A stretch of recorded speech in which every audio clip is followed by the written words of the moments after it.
नेपाल में जेनजीज की पसंद बनी सुशीला कार्की।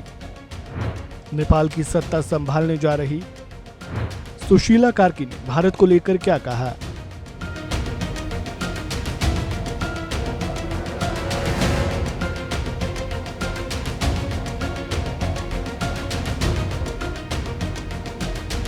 नेपाल में जारी राजनीतिक उथल-पुथल के बीच पूर्व मुख्य न्यायाधीश सुशीला कार्की को देश की अंतरिम प्रमुख के रूप में चुना गया है।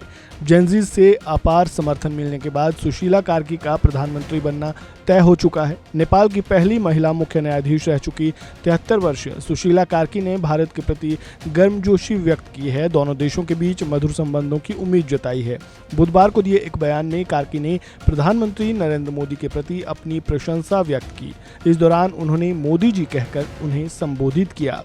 उन्होंने भारत के साथ अच्छे संबंध होने की बात कही। न्यूज़ 18 को दिए इंटरव्यू में पीएम मोदी से अपनी उम्मीदों के बारे में पूछे जाने पर कार्की ने कहा, मोदी जी को नमस्कार। मेरे जहन में मोदी जी के लिए अच्छा इंप्रेशन है। मैं लंबे समय से भारत के संपर्क में नहीं थी। भारत नेपाल के संबंधों को मजबूत करने की दिशा में हम बात करेंगे। जब ये एक अंतर्राष्ट्रीय मामला होता है दो देशों के बीच, तो कुछ लोग एक साथ बैठकर नीति बनाते हैं। नेपाल के लोगों और भारत के लोगों के बीच बहुत अच्छे संबंध है। ये बहुत अच्छा रिश्ता है। हमारे कोई रिश्तेदार, कोई परिचित, हमारे पास बहुत सद्भावना, बहुत प्यार है। कार्की ने किसी भी नेता का नाम लिए बिना भारतीय नेताओं की तारीफ की और उन्हें अपने भाई बहन बताया। कार्की ने बनारस हिंदू विश्वविद्यालय में अपने मास्टर डिग्री के दिनों को याद किया।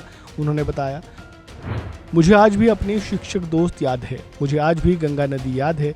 गंगा के किनारे एक छात्रावास था और गर्मी में रात को हम छत पर सोते थे। मैं भारत की सीमा के पास विराटनगर की नागरिक हूँ। शायद मेरे घर से भारत केवल 25 मील दूर है। मैं नियमित रूप से सीमा पर बाजार जाती थी। भारत ने हर समय नेपाल की मदद की है। दोनों का रिश्ता बहुत पुराना है और जनता से जनता का जुड़ाव गहरा है। मेरे कई रिश्तेदार और दोस्त भारत में रहते हैं। कार्की ने इस रिश्ते की तुलना रसोई के बर्तनों से की, जहां कभी कभी खटपट होती है लेकिन रिश्ता मजबूत बना रहता है।